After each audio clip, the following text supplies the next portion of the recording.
Buenos días, buenas tardes o buenas noches, sea la hora en la que estés escuchando esto.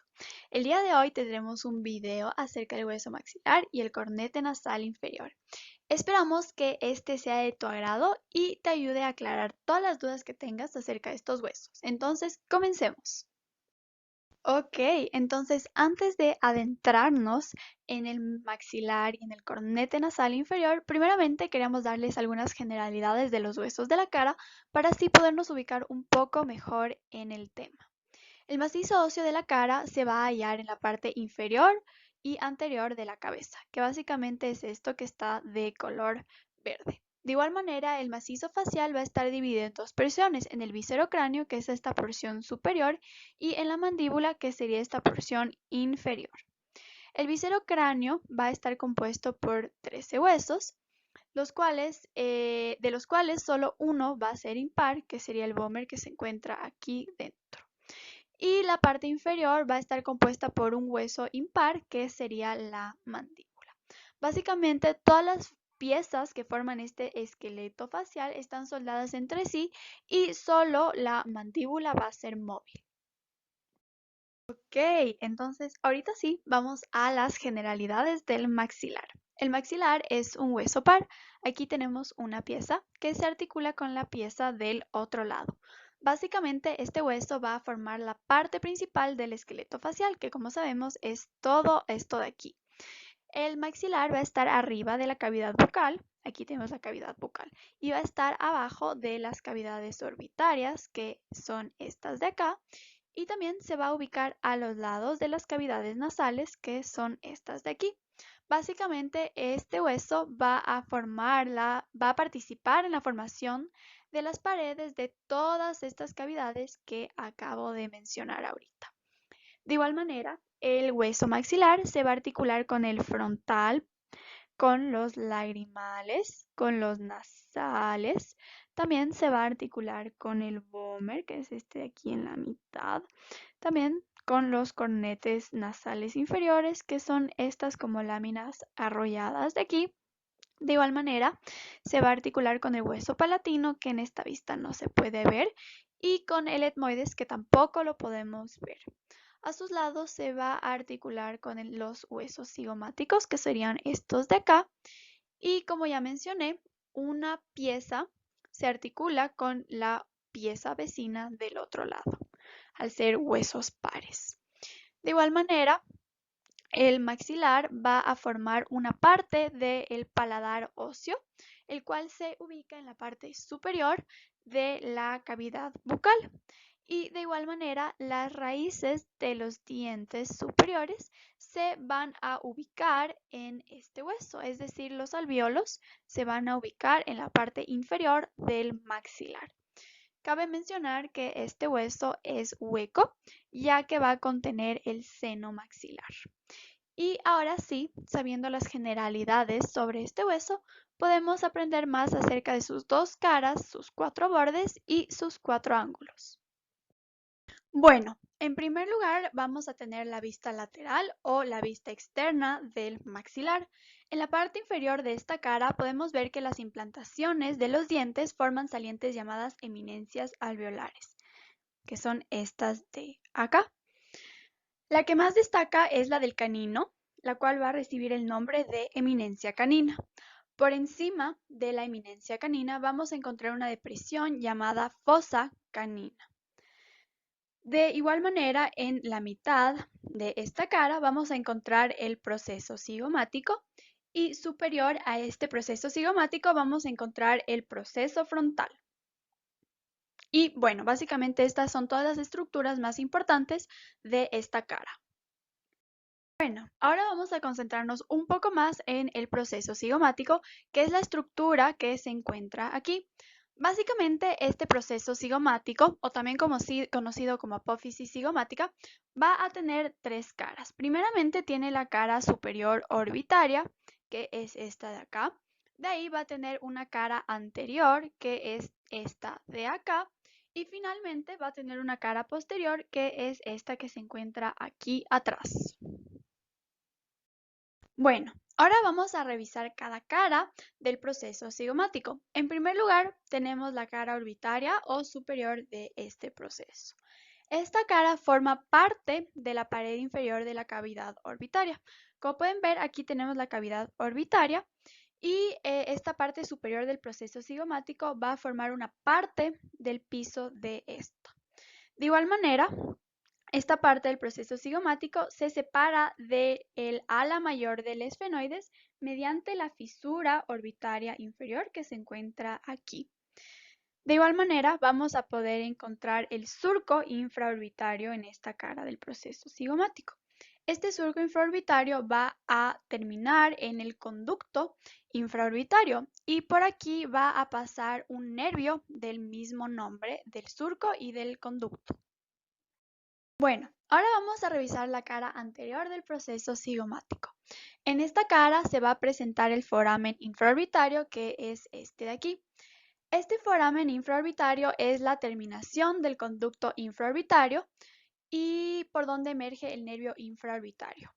Si se acuerdan, en la cara superior del proceso cigomático íbamos a encontrar el surco y el conducto infraorbitario y estos van a desembocar básicamente aquí. Ok, entonces ahorita vamos con la cara infratemporal o posterior del proceso cigomático. En esta cara se va a ubicar una parte de la fosa infratemporal.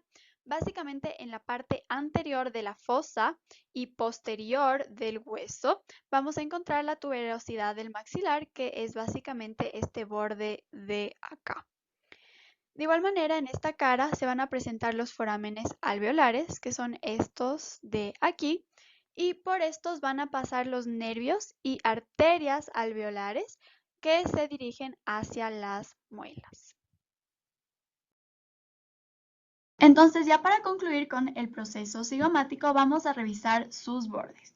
Cabe mencionar que los bordes del proceso cigomático no son los mismos que los bordes que tiene el maxilar en esta vista, ¿ok? Entonces, primero vamos a tener el borde superior, que es este aquí. Como ya sabemos, este borde superior va a formar la cara orbitaria del maxilar. Por aquí adelante vamos a tener el borde anterior, por aquí atrás el borde posterior y por aquí abajo vamos a tener el borde inferior. Y bueno, básicamente esto es todo lo que necesitan saber sobre la vista externa o lateral del hueso maxilar.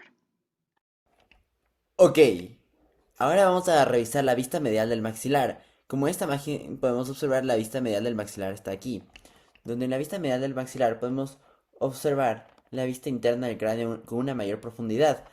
Podemos revisar que la vista medial del maxilar es cóncava, donde podemos observar la cavidad nasal, la cavidad oral, la apófisis palatina, entre otras, donde vamos a revisar en diferentes diapositivas.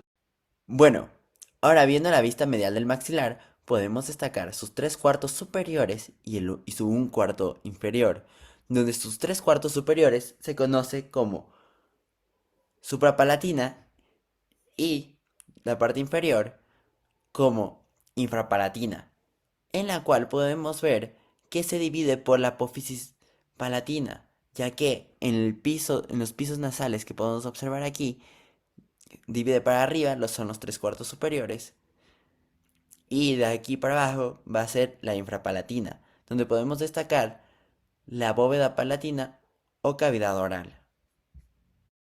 Ok, ahora revisando la vista medial del maxilar, desde su parte anterior, al lado del seno maxilar, podemos encontrar el surco lagrimal, que se encuentra aquí. Ese surco lagrimal permite que el maxilar se articule con el hueso lagrimal. Toda esta parte es la apófisis frontal. La apófisis frontal contiene la cresta etmoidal y la cresta de la concha. En la cresta de la concha permite que se articule la concha o cornete y en la cresta etmoidal permite que se articule el etmoides, pero se articula el cornete medio. Y todo este espacio desde la cresta etmoidal hasta la cresta de la concha se llama atrium. Aquí arriba, en la parte superior, podemos encontrar la apófisis frontal, donde esta parte se articula el frontal con el maxilar. Aquí, por último, encontramos la cara nasal. Bueno, continuando con la vista medial del maxilar, en su parte posterior de la porción suprapalatina del maxilar, podemos encontrar diferentes accidentes. Por ejemplo, la tuberosidad del maxilar, que es esta parte de aquí, que podemos observar. Aquí también podemos encontrar la articulación con el palatino. La articulación con el palatino genera ciertas rugosidades que podemos ver aquí. Estas rugosidades sirven para que el maxilar se articule con el palatino. También podemos encontrar aquí el seno maxilar o Androheimer, en el cual, si se cierra, no hay un hueco, pero si es que no está cerrado aún, puedes meter un dedo, pero cuando se cierra no puedes hacer nada. En fin, esto se toma mucho en las pruebas. Ojo, ¿cómo se cierra el Androheimer o el maxilar? Se cierra por su parte superior por el etmoide, su parte inferior por el cornete nasal, su parte anterior con el hueso lagrimal, su parte posterior con el palatino. Bueno, aquí, continuando con la vista medial del maxilar, podemos ver su porción infrapalatina. En su porción infrapalatina podemos encontrar su espina nasal anterior, que es esta. Podemos también encontrar una apófisis que tiene forma de saxofón, la cual se llama la apófisis palatina, que es todo esto. La apófisis palatina tiene 6 bordes: su borde lateral, su borde anterior, su borde posterior, su borde superior. Su borde superior crea el piso de la cavidad nasal. Su borde inferior crea el techo de la cavidad oral o bóveda palatina. Este también tiene un borde medial. Su borde medial es el cual se articula el hueso maxilar con su par, que también es el hueso maxilar, formando los maxilares. Bueno, continuando con la vista medial del maxilar, podemos ver aquí su apófisis alveolar, donde se va a explicar mucho mejor en su vista lateral, ya que se puede ver mejor desde su vista lateral. Aquí podemos observar los dientes, que ya conocemos todos. En fin, podemos ver aquí también el conducto incisivo, que es súper importante aprendernos el conducto incisivo, porque aquí hay un solo hueco. Aquí podemos observar un solo hueco cuando se articulan los dos maxilares. Sin embargo, en su parte inferior se ve un hueco, pero va subiendo y acá arriba se ven dos orificios, donde se van a conectar, van a pasar el nervio y la arteria nasopalatina. El nervio esfenopalatino, o sea, también conocido como esfenopalatino, es una rama del nervio maxilar que también es una rama del trigémino. Y la arteria nasopalatina es rama de la arteria maxilar. El hueso maxilar tiene 4 bordes que son muy importantes: el borde anterior, borde posterior, borde superior y borde inferior. Yo les voy a hablar sobre el borde anterior. El borde anterior va de abajo hacia arriba, el cual encontramos en la anterior de la apófisis palatina con la sema espinal nasal inferior. Tiene una gran escoltadura. La escoltadura nasal tiene bordes cortantes y en el borde anterior tiene la apófisis ascendente. El borde superior infraorbitario del maxilar, como podemos ver en la imagen, es delgado e irregular. Este se dirige de adelante hacia atrás. En la cabeza no desarticulada, que está limitada desde la cara orbitaria. Y también se articula con 3 huesos que son muy importantes, que es el unguis, el hueso palatino del etmoides y la apófisis frontal. Ok, el borde inferior. El borde inferior está excavado por los alveolos dentarios simples en la parte anterior. Los alveolos están divididos a nivel de los molares en 2, 3 o 4 fositas secundarias para cada una de las raíces del mismo diente. Ok, el borde posterior se encuentra en la tuberosidad del maxilar. En esta zona se encuentra la fosa intertemporal y la tuberosidad del maxilar constituye la zona anterior de esta fosa. En la parte inferior del borde se articula con el hueso palatino, pero en la mitad de esta se articula con el conducto palatino mayor. En los ángulos del maxilar podemos encontrar 4, 2 superiores y 2 inferiores. Los 2 superiores se dividen en antero-superior, que está en este lado, y antero-posterior, que está en este lado. Y en los inferiores tenemos el infero-posterior, que está en este lado, y el infero-anterior, de este lado. En el antero-superior encontramos el proceso frontal, el cual tiene varias características. Una de ellas es que en el borde superior se va a articular con el frontal, con el hueso frontal. En el vértice, que está en este lado de aquí, se va a articular con los huesos nasales. En el borde posterior, que es en este de aquí, se articula con el lagrimal. Y en la cara lateral o externa se encuentra la cresta lagrimal. Esta va a estar atrás del surco lagrimal, que es justamente en este lado de aquí, en este borde de aquí. De ahí el anteroposterior, inferoposterior y el inferoanterior no presentan accidentes dignos de interés. Ahora vamos a hablar sobre el hueso cornete nasal inferior. Las generalidades de este hueso es que es una lámina ósea que está alargada horizontalmente, como podemos ver en la imagen. Este hueso se adhiere a la pared lateral de la cavidad nasal por su borde superior. Este hueso también va a articularse con el maxilar, con el lagrimal, con el etmoides y el palatino, de este lado. Se encuentra arrollada en su eje longitudinal. Eso es todo de las generalidades del hueso cornete nasal inferior. Ok, el cornete nasal inferior presenta un borde superior y un borde inferior. Ambos bordes se unen entre sí en los extremos del hueso. El borde inferior es convexo de adelante hacia atrás y se encuentra libre en las cavidades nasales.